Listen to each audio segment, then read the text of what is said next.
Hi, my name is Mary Grace Pellerito, and I'm going to teach you a reading strategy that I learned from Chapter 3 in the book Classrooms at Work by Patricia Allington and Richard Cunningham. Here's the book.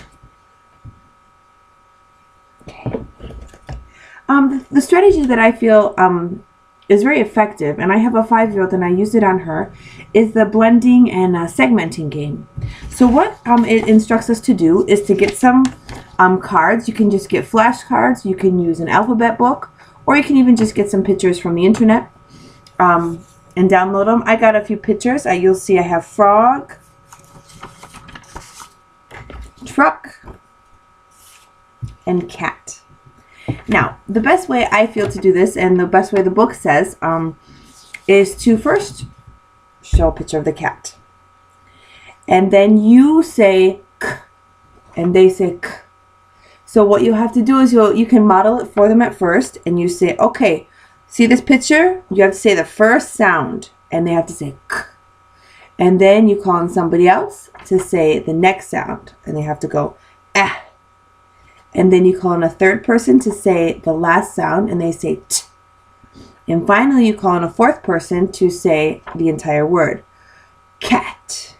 So they basically break it down and segment the word in order to learn it.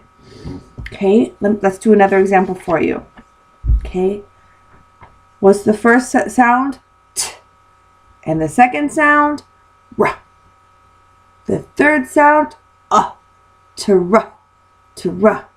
Okay, and the fourth sound? K. K. And then finally, what's the word? Truck. Truck. Okay.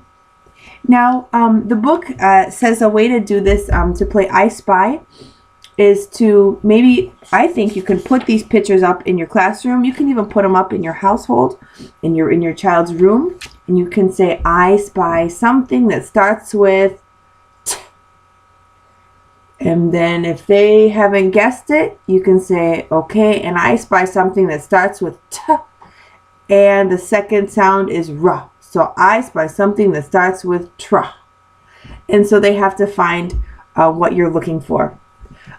It also helps to work with maybe 2 people or 3 people on this if you can, because each person can have a sound. So I could say, for example, I spy something that starts with ta, and my husband would say ra, and my mother would say ah.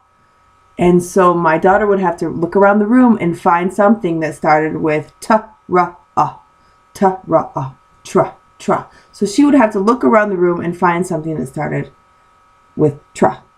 Okay, and that's a fun way for kids to blend and segment words and actually learn how to spell words. So I felt like this was a very effective strategy, and I've tried it with my daughter, and it did work really well. So again, this strategy comes from page 42 of Classrooms That Work by Patricia Cunningham and Richard Allington. Thank you.